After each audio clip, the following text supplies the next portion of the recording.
depan, bukan Jumat besok ya, Jumat depan saya perkirakan kita memberi keleluasaan orang untuk beribadah di rumah-rumah ibadah dengan catatan ikuti protokol COVID. Termasuk di Masjid Mujahidin akan kita siapkan 100 tempat cuci tangan ya. Kemudian saya minta setelah ini sekolah-sekolah harus mempersiapkan diri ya. Yang paling sulit ini ke depan ini adalah sekolah.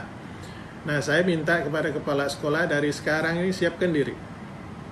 Siapkan sekolah-sekolahnya.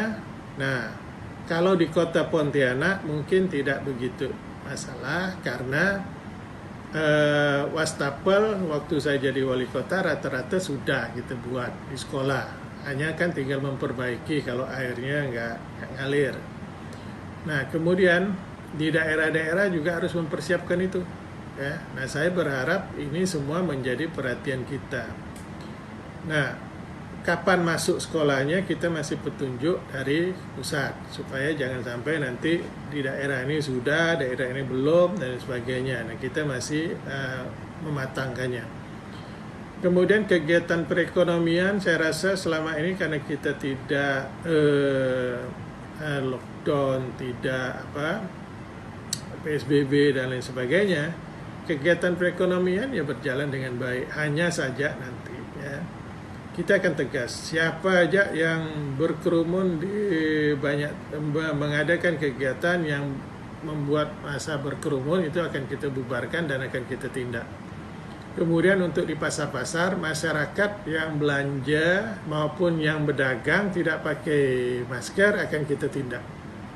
Nah, bagi masyarakat yang keluar rumah tanpa masker kita akan isolasi di GOR atau di rumah susun selama 3 hari ya sebagai sanksi.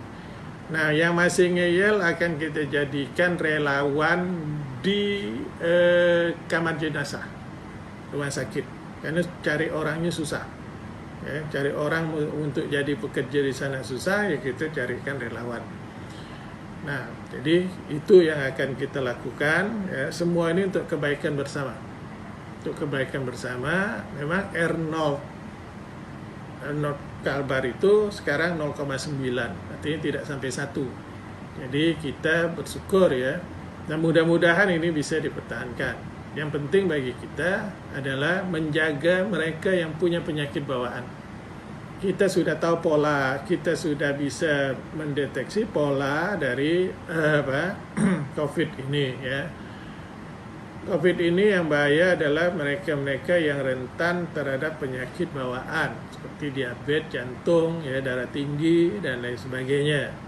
Sehingga kadang kalau parahnya dia terkena ini bukan karena COVID ya, tapi karena penyakit bawaannya ya yang membuat imunitas dia rendah, tidak baik.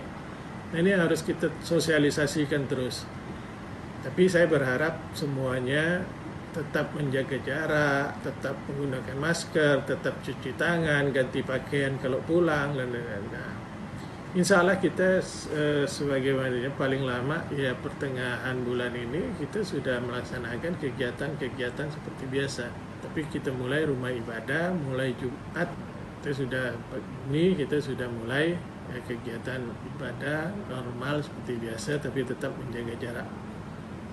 Jaga jarak. Nah, saya minta masjid jangan gunakan tok berjalan atau kotak berjalan itu jangan gunakan.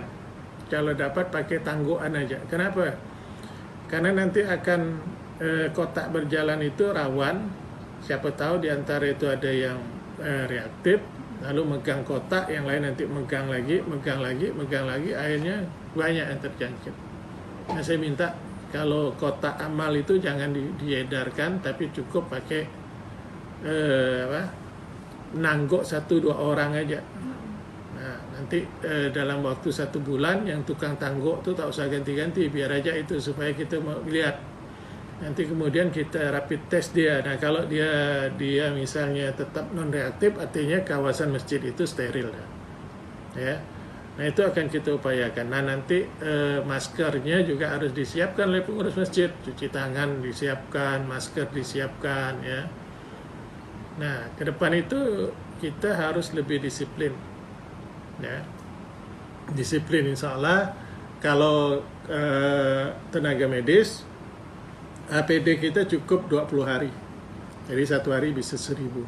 Nah, kemudian tadi saya menerima bantuan dari perusahaan pertambangan DSM sebanyak 20 ventilator. Nah, ventilator ini akan kita gunakan kalau kondisi COVID darurat, ya. Tapi kalau tidak, maka kita akan gunakan di rumah sakit gedung yang baru nanti yang sedang akan dikerjakan kembali. Mudah-mudahan bantuan-bantuan dari pengusaha dan sebagainya ini bisa membuat kesiapan kita lebih baik di bidang penyakit apapun di Kalimantan Barat ini.